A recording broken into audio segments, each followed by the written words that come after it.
Bonjour mesdames et messieurs, bienvenue à cette nouvelle conférence sur le principe de l'éternité, une conférence qui est présentée vers la fin d'août de l'année 2023. Un des drames de notre civilisation, c'est que par le manque d'intérêt, par le manque de connaissances, de savoir, et aussi en même temps de sa formidable intuition, l'homme n'a pas accès à une des choses qui est la plus importante, c'est-à-dire la certitude de son éternité. Nous allons comprendre qu'avec les nouvelles sciences en neurologie, concernant le phénomène de mort imminente, Near Death Experience, qu'il va y avoir de plus en plus un intérêt pour la conscience, parce que l'enjeu de la vie de l'être humain sur Terre, c'est de comprendre qu'il est infini et qu'il est éternel. Mais tant que l'être humain n'a pas cette confirmation, et je comprends que les gens vont me dire, oui, mais il n'y a personne qui est revenu pour nous le dire. Non, mais il y a quand même beaucoup de scientifiques en ce moment, dans le domaine de la neurologie. Il y a beaucoup de littérature, mais il y a beaucoup surtout de scientifiques. Il commence à y avoir pas mal de monde qui s'intéressent à ce phénomène-là, puis qui ont investi des montants intéressants. Et il y a des gens, parce qu'on a une technologie qui nous permet de réanimer les gens qui sont en train de décéder sur les tables d'opération. Et il y a des gens, pas tout le monde, mais il y a des gens qui reviennent en mentionnant des choses assez identiques comme le grand tunnel et de vivre dans un climat d'amour. Donc, c'est vraiment quelque chose d'assez extraordinaire. Et il va falloir comprendre que tant que l'être humain n'a pas la conviction de son immortalité, de son éternité, il va demeurer strictement identifié au corps. Et c'est le drame de notre société actuellement. Parce que lorsque l'on s'identifie uniquement au corps, on vit avec une impression d'un début, d'un milieu, puis d'une fin, puis il n'y a plus rien. On vient de nulle part, on est un accident de la nature, puis on disparaît. Évidemment, les gens disent, on a une seule vie, il faut la vivre. Je comprends, mais il y en a qui sont prêts à faire n'importe quoi pour la vivre. Et ça amène, donc le matérialisme, la pensée qui est uniquement matérialiste, amène l'individu à exploiter tout ce qu'il voit, tout ce qu'il peut toucher. Et notre monde est construit uniquement sur le matérialisme, c'est-à-dire le fait de jouir de la vie le plus rapidement possible par l'argent. Ce n'est pas que c'est pas que ce n'est pas noble, c'est correct. Les belles choses sont plus que très intéressantes. Mais il y a une grande tristesse et un grand vide chez les êtres qui vivent au niveau du matérialisme, uniquement du matérialisme, parce que notre corps est matériel. Et nous vivons dans notre corps matériel, nous vivons dans un monde matériel. Donc, je ne nie pas ces choses-là. Ça, c'est clair et net. C'est évident. Quand tu montes dans ta voiture, tu vas sur la rue, faut que tu travailles, en tout cas entre guillemets, parce que moi, je préfère les gens qui sont créatifs. Mais ça engendre que notre système est basé sur, non pas sur la philosophie, non pas sur la tentative de comprendre les choses en profondeur, mais ça crée des sociétés de consommation McDo, c'est-à-dire une satisfaction spontanée de tout ce qu'on consomme, etc.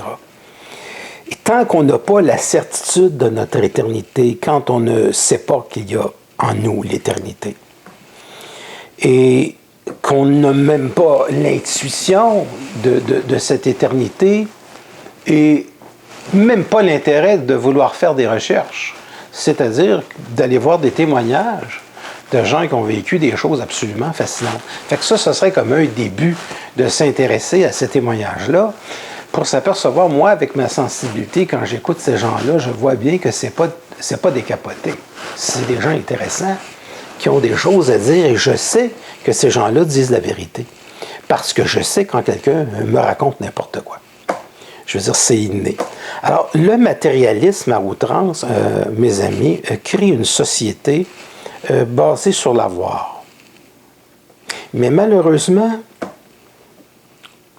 au fur et à mesure où les êtres humains avancent en âge ou qu'ils évoluent, s'ils n'ont pas cette intuition, s'ils n'ont pas cette connexion, tout ce qui reste dans leur vie est une tristesse. Il y a un vide, il y a un creux qui peut être comblé temporairement par l'avoir et qui peut être pendant un certain temps satisfaisant, mais pas longtemps.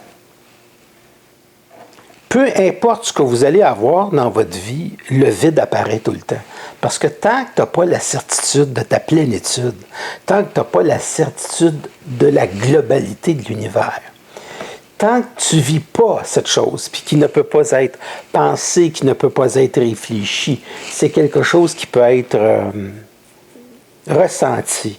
C'est quelque chose pour les intellectuels qui peuvent être étudiés. Il y a beaucoup de témoignages sur YouTube. Des choses sont très intéressantes. Il y a un neurologue qui a fait un Near-Death Experience. Il faut aller l'écouter. Il l'a lui-même fait comme expérience. Donc, il a raconté un peu ce qu'il a vécu de l'autre bord, le tunnel, les gens qu'il a rencontrés, et qu'il se sentait dans un monde où il était extraordinairement, que c'était de l'amour, que c'était quelque chose d'absolument indéfinissable. Ce qu'on échoue, nous, à vivre dans notre quotidien. Je dirais ceci, je ne vous incite pas au suicide, bien entendu, mais je vous dirais ceci, j'ai toujours trouvé que la vie était extraordinaire. Malgré qu'un être conscient n'a pas beaucoup de choses en commun avec quelqu'un qui a pas d'intérêt à se poser des questions. D'accord? Moi, j'ai commencé à l'âge de 12-13 ans, ça n'a jamais arrêté. Je me rappelle que je posais continuellement des questions à tout le monde, et surtout à mes parents, qui parfois étaient... Mon père était parfois un peu désespéré parce que je posais toujours des questions, toujours. J'étais extrêmement curieux. Donc, déjà, à l'âge de 13-14 ans, je m'étais beaucoup intéressé à l'astrophysique. Donc, ceci dit, si je mets mon histoire de côté, ce que ça crée, une société matérialiste, ben, c'est ce qu'on vit présentement. C'est construit sur l'argent. Et à un moment donné, tu as des gens qui sont extrêmement intelligents dans leur mécanique vicieuse et qui possèdent 1% de la richesse du monde entier et qui sont en train, pour ne pas dire que c'est déjà fait, de démolir complètement l'Occident. Donc, la classe moyenne. Et c'est ce qu'on vit. Et ça, c'est le résultat du matérialisme. C'est le résultat de gens qui n'ont aucune espèce de croyance, qui n'ont pas d'intuition, qui souffrent d'un vide immense. Puis ce vide, ben, il est comblé par toutes sortes de choses. Et la problématique psychopathe de ces gens-là, c'est que trop et énormément, c'est pas encore assez. Parce que les gens qui souffrent d'un vide intérieur sont toujours en compétition avec les autres pour avoir plus. Parce qu'ils souffrent d'un vide. Quand tu n'es pas dans ton être, tu souffres continuellement d'un vide. C'est comme ça. Moi, j'ai vécu au début de l'effondrement de la religion catholique, puis je tiens à souligner une chose qui suscite beaucoup d'orientation vers le matérialisme. On a vécu la grande déception de la religion catholique, parce que la religion catholique avait complètement séparé la matière de la spiritualité. Alors, c'était spirituel, puis le corps, là, ça n'avait pas d'importance, puis reproduisez-vous. Donc, la religion catholique a été dans le Québec un désastre total. Chez les hommes, particulièrement beaucoup chez les femmes, on voit ce que ça donne. Et donc, déjà en 1965, 66, 67, 68, on avait déjà quitté l'Église, puis, sauf que le vide était là. Je me rappelle parce qu'on essayait déjà de le combler par l'ésotérisme. Parce que l'être humain est un animal croyant.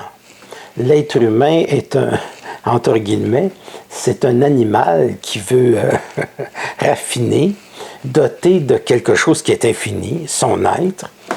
Et tant qu'il n'est pas en connexion avec son infini, il reste une sorte d'animal raisonnable, bourré de vide. Et il ne se sent pas éternel. Il essaie donc de s'étourdir, soit dans la drogue, dans l'alcool, dans l'avoir, dans le sexe, dans tout ça. C'est bon, toutes ces choses-là. Rien contre ça. J'ai bien le fun. C'est fantastique. Mais quand c'est juste ça, ça n'empêchera pas le vide. Parce que le vide, c'est quelque chose que tu vis dans ta tête quand tu es assis sur une chaise, puis tu essaies tout de suite de faire quelque chose, parce que tu n'es pas capable d'arriver à le supporter. Tu veux toujours faire quelque chose. Hein? Tu as des gens, là, tu les mets 5 minutes assis, puis ils deviennent fous. Il faut qu'ils fassent de quoi? Tu n'es pas capable, au risque de se rencontrer, là, chez eux, la méditation, on oublie ça. C'est pas pour eux. Alors, ce qui crée en ce moment, c'est que des individus extraordinairement brillants pour faire de l'argent, si bien qu'ils ont à peu près tout.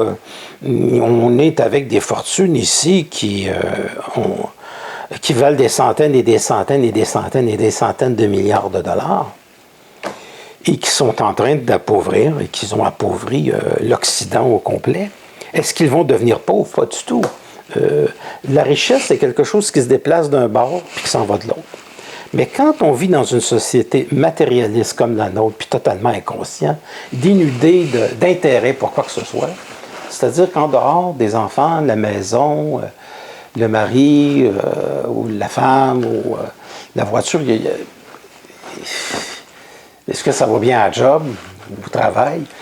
Ça s'arrête là. Non, je regrette, là, ce genre de vie n'est pas complet.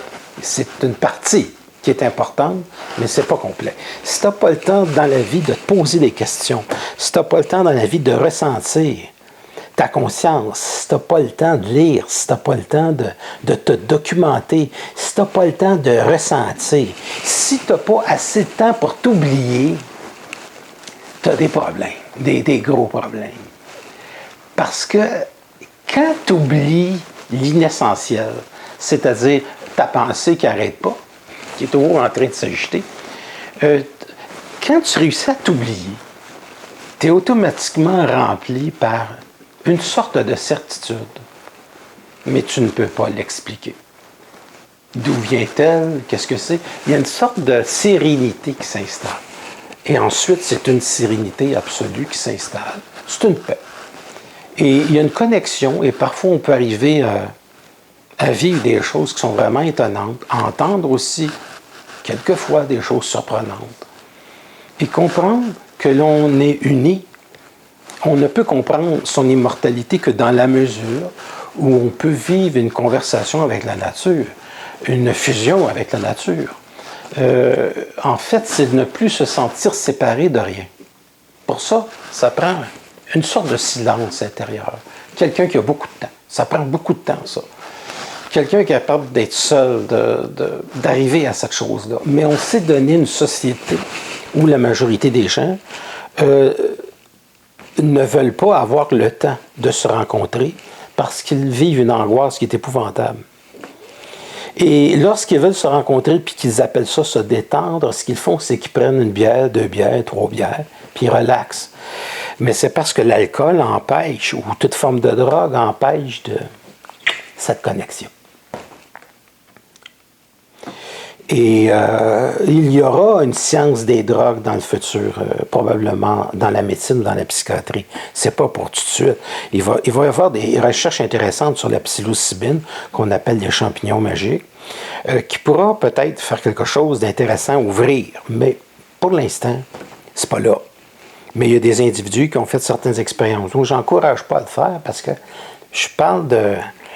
Moi, j'aime les choses qui arrivent parce qu'un individu est intelligent, pas parce qu'il est forcé.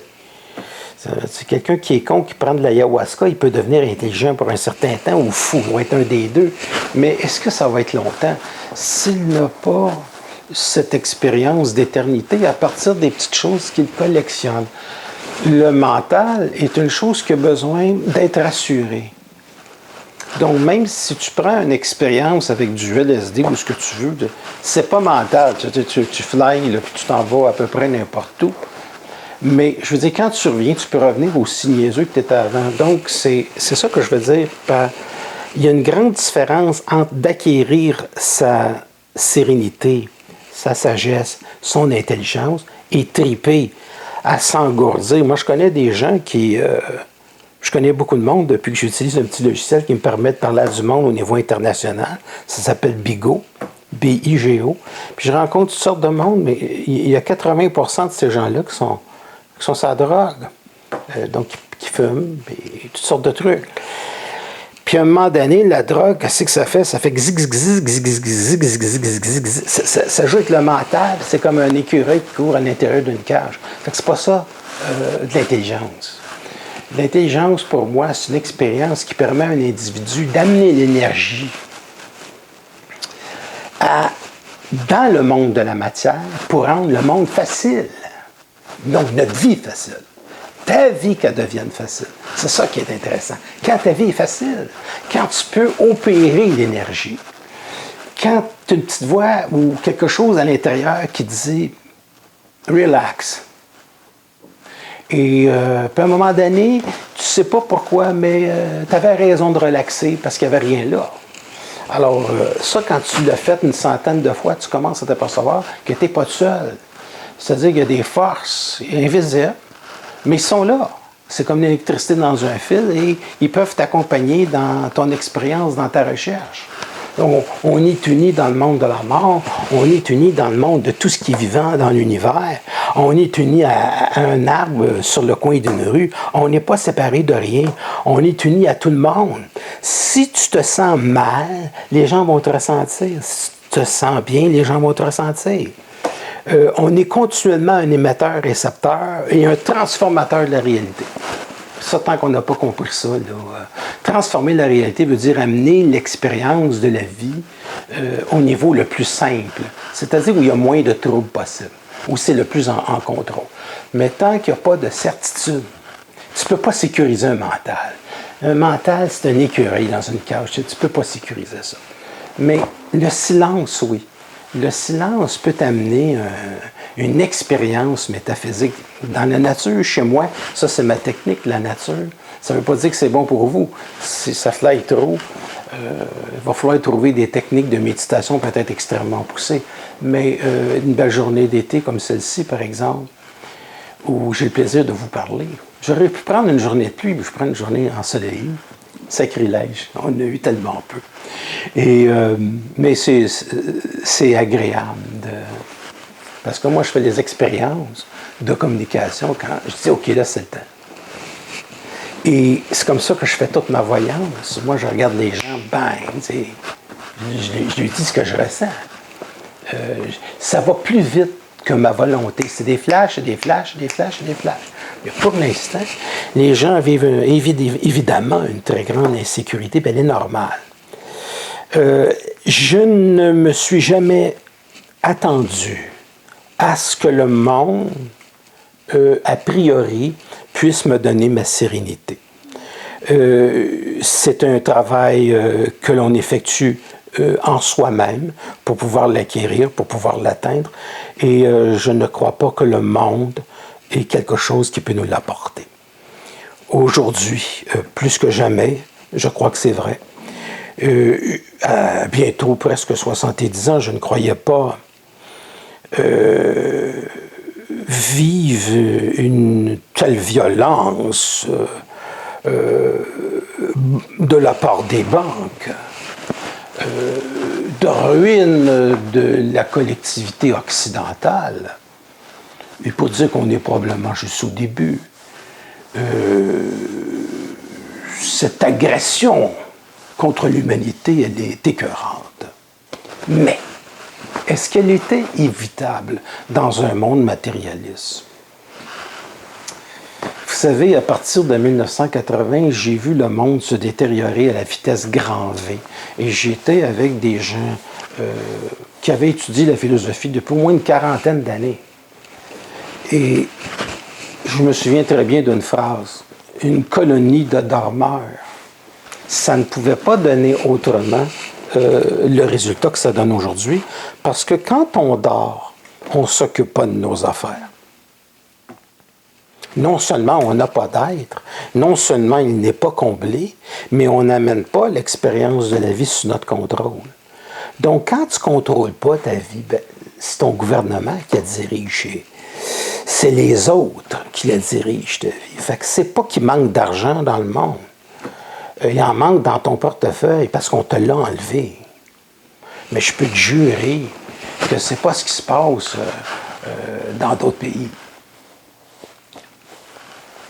Et je peux te dire qu'il y a des gens qui savent vraiment pas quoi faire avec leurs frais. Fait que prépare-toi pas à être pauvre, s'il vous plaît.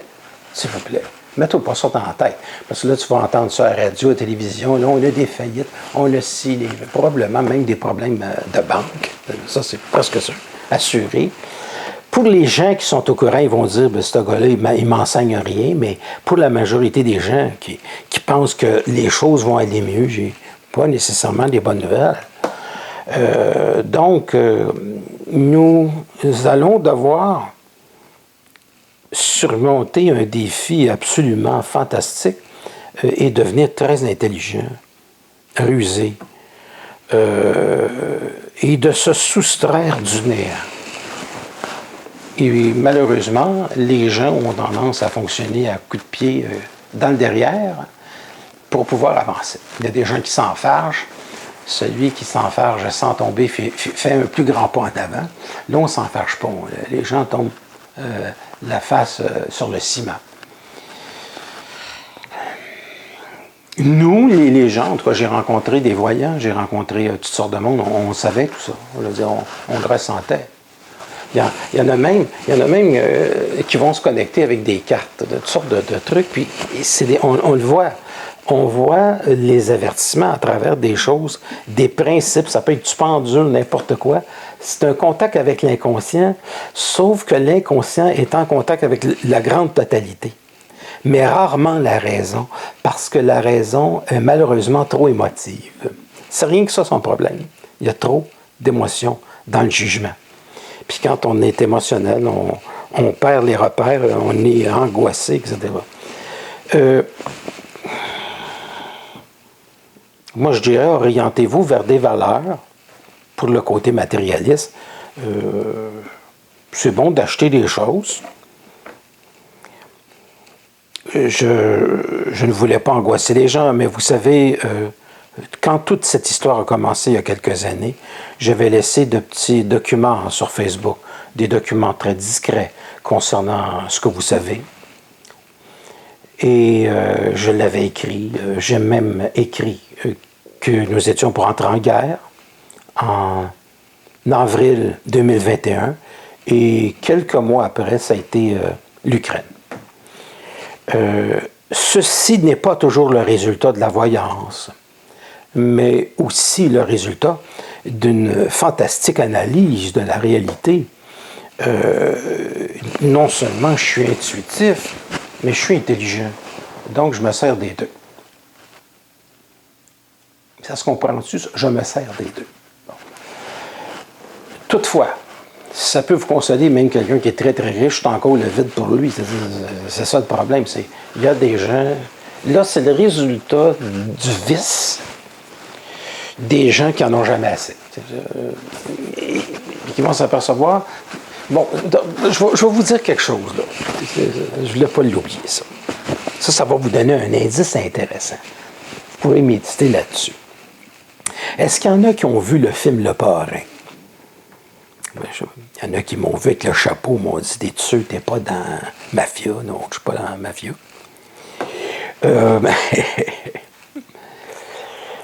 Quand tu es une grande famille, puis tu vaux des milliards, puis tu as des intérêts absolument énormes, c'est impossible dans ces familles-là que ça se termine bien.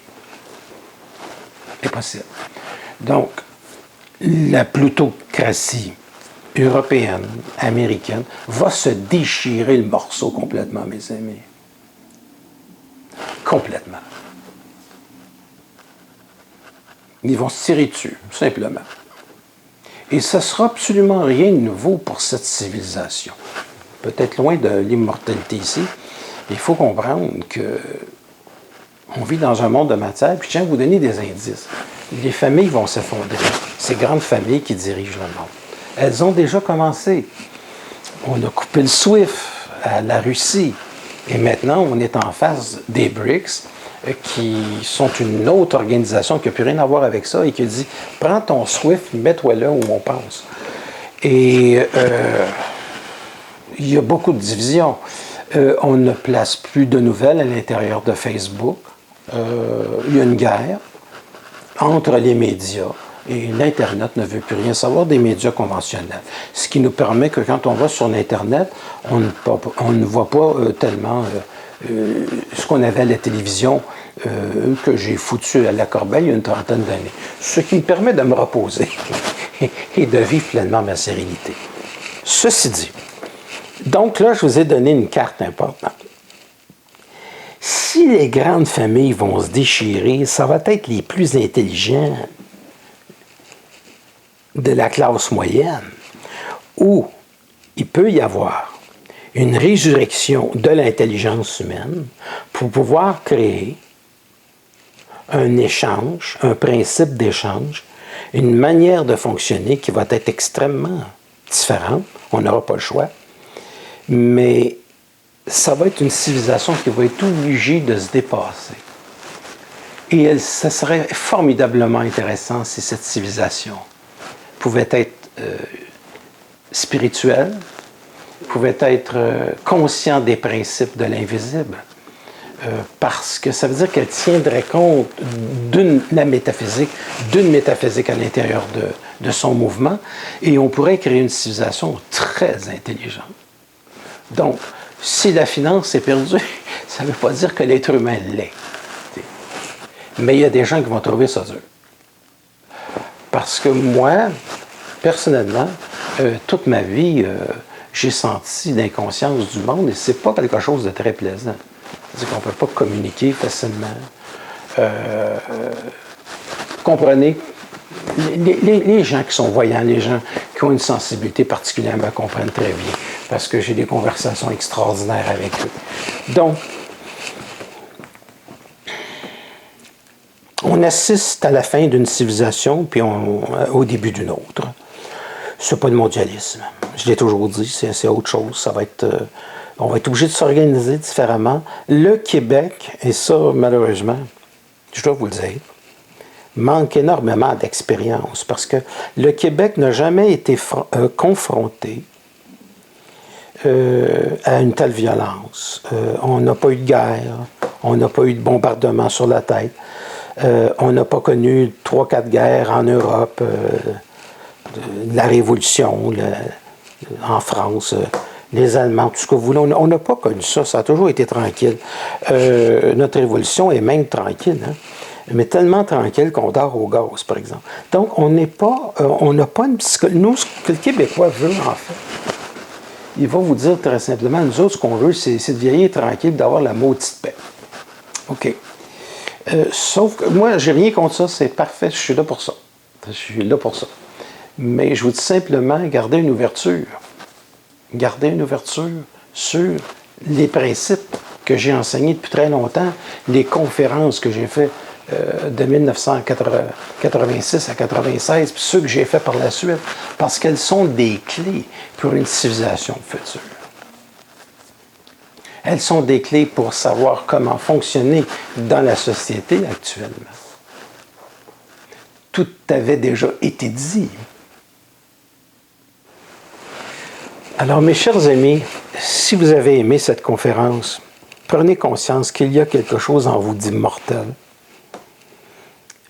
et que de vivre dans le moment présent consiste à enrichir votre éternité d'intensité paradisiaque. Ça veut dire que lorsque vous collectionnez dans le moment présent des moments qui sont extraordinaires, ces moments s'amènent avec vous dans votre âme pour communiquer l'intensité de la vie, de l'absolu, pour votre éternité. Quand vous vivez dans le moment présent, vous investissez sur vous. Quand vous vivez intensément, que vous vivez des choses extraordinaires, ces souvenirs s'imprègnent d'éternité. Et ils représentent l'amour que vous avez pour la vie, l'amour que vous pouvez avoir pour les autres et l'amour surtout que vous avez pour vous-même. Et ça devient une expérience absolument extraordinaire parce que vivre dans le moment présent, c'est investir sur son éternité. Ça va être encore plus vrai dans le futur parce que ceux qui ont peut-être trop investi pour leur futur, en avoir, en argent, vont peut-être s'apercevoir que ça peut être étrange, la vie quelquefois. Ceci dit, si vous avez... J'annonce pas l'Apocalypse, je ne peux pas l'annoncer, on est déjà dedans, donc ça serait une fausse annonce. On reproduit, c'est quand même assez phénoménal, on reproduit les conditions de l'Apocalypse. Les incendies, l'eau. Vous regardez les nouvelles, puis vous voyez d'étranges personnages apparaître, même en regardant la météo. Vous voyez des personnages étranges là, qui ont de la peinture d'en face. Vous vous demandez, mais c'est quoi cette affaire-là? Ça s'appelle de la déconstruction sociale. On s'en un peu. Ce que ça crée chez les gens, c'est une anxiété qui est absolument épouvantable. Fait que ces choses-là sont créées pour faire de la division chez l'être humain et créer une immense angoisse chez l'être humain. Essayez de ne pas y adhérer. Il va falloir peut-être beaucoup développer la méditation, tout en réservant l'avoir de côté, la communication avec l'autre, l'échange. Je continue à croire en la race humaine. Alors, c'est la chose, parce que c'est quelque chose d'éternel. On ne peut pas ne pas croire en la race humaine, parce qu'elle est un principe d'éternité, d'immortalité, et que c'est une expérience absolument extraordinaire. Alors voilà. Si vous avez aimé cette conférence que je vais diffuser sur YouTube, abonnez-vous. Quand je vais être rendu à 1000, on avance de 2-3 par 3 semaines. Mais si on peut avancer jusqu'à 1000, je vais pouvoir diffuser à la fois sur YouTube, puis avoir des conversations avec vous, ce serait intéressant en direct. N'oubliez pas qu'on est beaucoup plus vaste, beaucoup plus extraordinaire qu'on le pense. Alors abonnez-vous. J'ai toujours des conférences, il y a des gens qui me consultent. Donc, mon numéro de téléphone va apparaître en bas du YouTube, puis aussi sur Facebook, pour l'instant que ça dure. Alors, mes chers amis, ça a été un immense plaisir. Abonnez-vous. On échange, c'est quelque chose d'absolument extraordinaire. Vous avez accès à des informations. Et, évidemment que je ne peux pas vous dire que les choses vont aller en s'améliorant. Je dis simplement que ça va prendre du temps avant que ça puisse aller en s'améliorant. C'est un immense plaisir. Je demeure toujours là, moi, pour des gens qui veulent me téléphoner pour des consultations. C'est pas impossible que je change de pays, mais je vais toujours être disponible. Parce qu'aujourd'hui, on a l'Internet. Puis l'Internet, c'est quelque chose qui nous unit. J'aimerais ça pas changer de pays, puis c'est extraordinaire, le Québec. Je vous remercie beaucoup. Vous êtes absolument fantastique. Je vous remercie énormément des témoignages que vous me laissez. Merci beaucoup. Au revoir et à la prochaine.